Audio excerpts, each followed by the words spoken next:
Proof of 1 equal to 2. How is it possible? So we will do some magic, and since I am writing it in black color, so let me call it black magic. Hello students, my name is Utkarsh. So I am again here with you with a new lecture of mine, and nothing in the world of mathematics is without proof, that's all you know. So in this video we will try to solve 1 equal to 2. Just see the proof. We will use some algebraic identities, some mathematical concepts, linear equations, and solve this.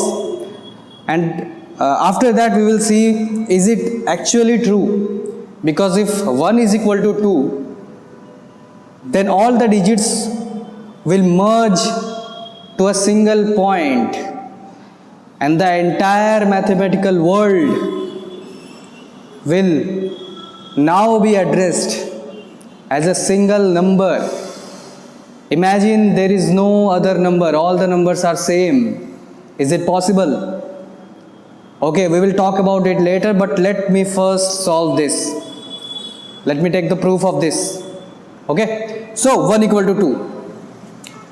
What I do first is, let us suppose two literals A and B which are equal to each other. This is let.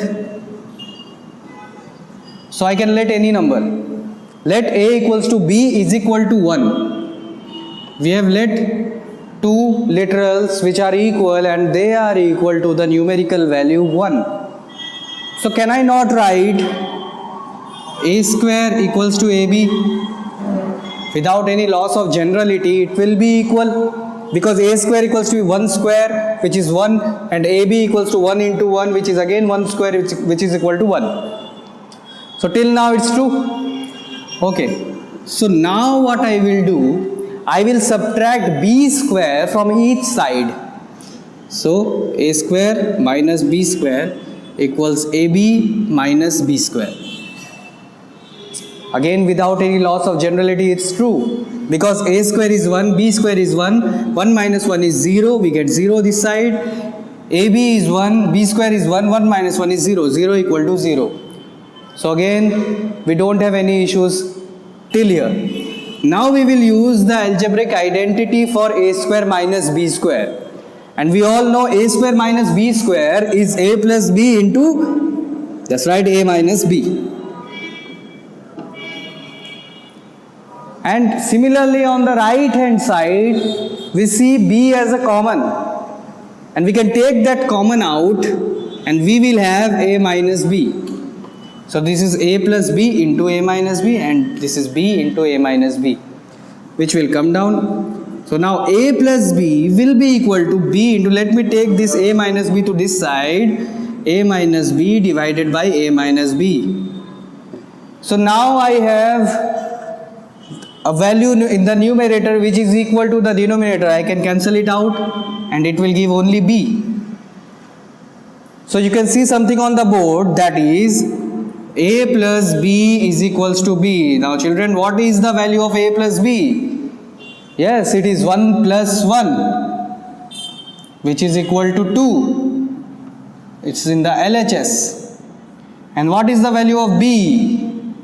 It's in the RHS, that is 1. And here LHS is equal to RHS. Since LHS is equals to RHS, we can say that 2 is equals to 1 or 1 is equals to 2.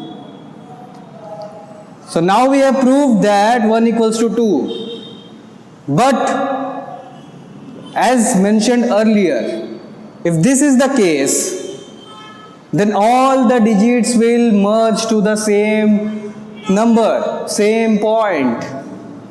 So it cannot be true. But here all the steps are true.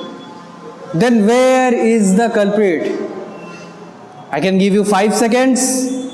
Just identify the mistake and tell in the comment section if you identify any of them.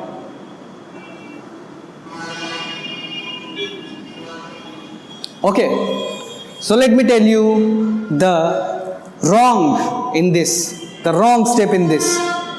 So here what I have done is a minus b divided by a minus b I have taken as 1, which is not true, since a minus b will be numerically equal to 1 minus 1, that is 0,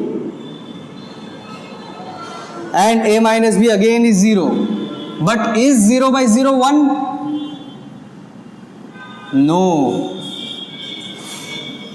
Here we have contradicted ourselves. That's why this step is not true. Since a minus b divided by a minus b is not equal to 1. That's why 1 cannot be equal to 2. Sorry about this. 1 plus 1 is equal to 2. Okay? So, that's the proof of 1 is not equal to 2. You might have seen in many YouTube videos that 1 is equals to 2 and all. But they are all just fooling you. Don't get fooled, because nothing in the world of mathematics is without proof. Thank you. Done.